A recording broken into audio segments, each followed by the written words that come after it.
Nicodemus, it was a clear but plaintive call, the voice of a mouse. We had almost forgotten the mice were there, and I was startled to hear that one of them knew my name. We all grew quiet.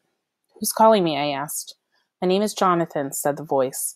We had been listening to your talk about going out. We would like to go too, but we cannot open our cages. As you can imagine, this caused a certain consternation, coming at the last minute.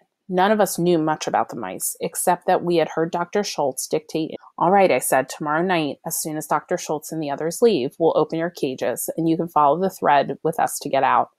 After that, you're on your own. Agreed, said rats that can read, think, and figure things out.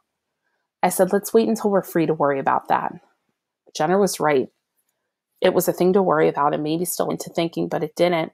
And that night, an hour after Julie, George, and Dr. Schultz left the laboratory, we were out of our cages and gathered, the whole group of us, before the mouse cabinet.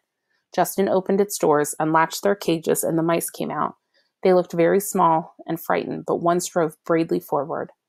You are Nicodemus, he said to me. I'm Jonathan. Roll up the thread as you go. I'll bring up the rear. No noise. There's sure to be somebody awake somewhere in the building. We don't want them to hear us.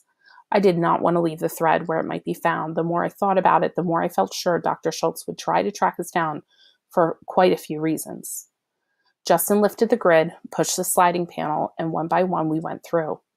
As I watched the others go ahead of me, I noticed for the first time that one of the mice was white. Then I went in myself, closing the grid